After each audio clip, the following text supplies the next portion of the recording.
they knew that there could be an attack. The madrasas are their training grounds, all these admissions, but more visuals coming in from Akhnoor, Jammu, a blast has been heard. The fun and games that Pakistan thinks nobody is watching and they might get a success. Well, that's what's carrying on over here with impunity. Pakistan, is it really making a fool of itself on the world stage, Mr. Parthasarathy? Or do you think all of this is so well known? At the IMF, India is talking about the funding of IMF to Pakistan, which goes into funding of terror. And yet, the world is just sitting by and watching. Well, look at it from the point of view of the outside world. Pakistan has a failing economy. But apart from the 5 nuclear powers, thanks to China, it is a nuclear weapons power. That's what in the Islamic world gives it a certain amounts of clout. But it is totally in shambles politically, totally in shambles economically. And they are led, I think, the Shahbaz Bhutto's, the Bhutto family, the Nawaz Sharif family, pretty good administrators, but the army chief is not letting them do it. So my point is, the services are doing their job in India, doing it thoroughly, which we should be proud about. They are going to be going down the tubes, and let us not get too excited or in a hurry. I caution on that, because, you know, haste leads to waste. We should leave it to the armed forces to decide when they act and where they act, and leave it to diplomats like me who are now in service to ensure that the Americans and our neighbors stay away. You are not going to be able to prevent China from staying there. China is going to stay there. Pakistan is a Chinese instrument for low-cost containment of India. This is a larger geopolitical setup.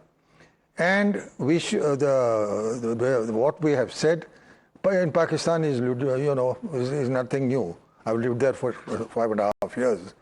The fact, however, is, don't forget, within Pakistan also, outside Punjab, the Punjabis, outside Punjab, the Balochis, the Balochis and the others, the Sindhis, everybody is up in arms against up in arms. So let everybody in whatever he is doing go about doing his work.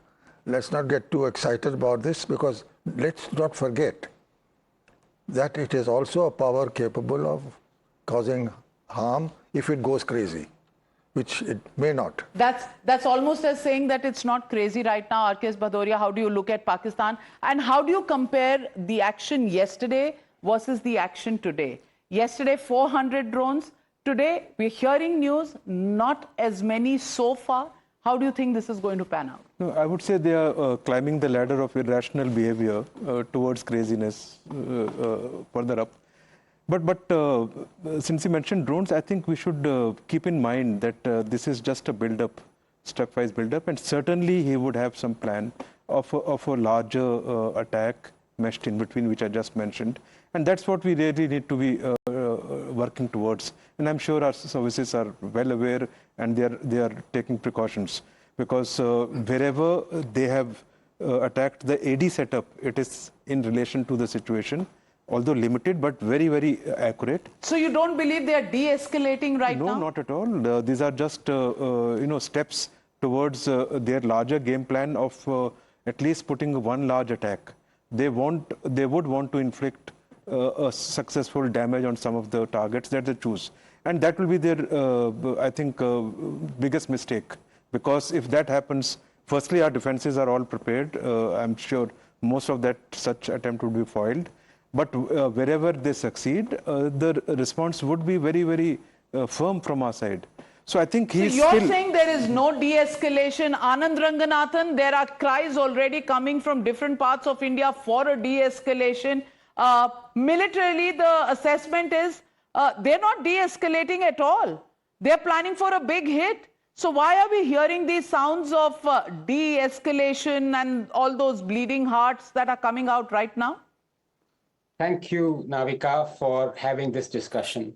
Because as I was saying, गद्दार सिर्फ सरहद के उस पार ही नहीं है, गीदड़ सिर्फ सरहद के उस पार ही नहीं है. This de-escalate toolkit being employed by conniving two-faced hypocrites is vile beyond measure. The same folks howling stop the war and clamoring for de-escalation when India is attacking the terrorist nation Pakistan were justifying and cheering when terrorist nation Iran was attacking Israel. The same folks who were a week ago prodding Modi to destroy Pakistan, mocking him, are now asking him to stop the war on Pakistan. How on earth can they even think of de-escalation? Are they in command? What are their parameters for it? Have we destroyed all terror hubs in Pakistan? Have we crippled its terror machinery? Have we achieved our objectives?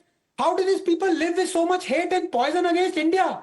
Honestly, you can only fight the Pakistans you can see. And that is why I say, Pakistan, Navika, is not just a nation. It is a state of mind. And it is present as much in India as it is in Pakistan. Navika, a war armed with moral rectitude, backed with the yearning to deliver justice, is a war that is humanity's obligation. At times, peace and justice are not possible without war. In fact, peace is born in the crucible of Dharma Yudh. What, after all, is Bhagavad Gita all about? As Lord Krishna said, avoiding a just war out of fear or misplaced compassion allows evil to prepare. Navika, 30 years ago, the two-time Nobel laureate and my hero Fred Sanger came to inaugurate our biochemistry department building named after him. In the student interaction that followed, I asked him about him being a conscientious objector during World War II. You know what Sanger said? He said, not a single day passes by when he doesn't regret not fighting the just war against Hitler. Because when he met the famous chemist and writer Primo Levi, who was interned at Auschwitz, he couldn't meet his eye.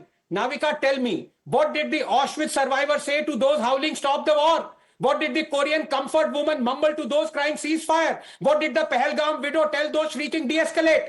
Wish Hitler had gassed your son. Wish Tojo had forced you into prostitution. Wish Munir had killed your husband. Their imagined retorts, born of unimaginable pain, underscore Navika brutal truth. To not end evil is to allow perpetrators to continue their reign of terror unchecked. Absolutely.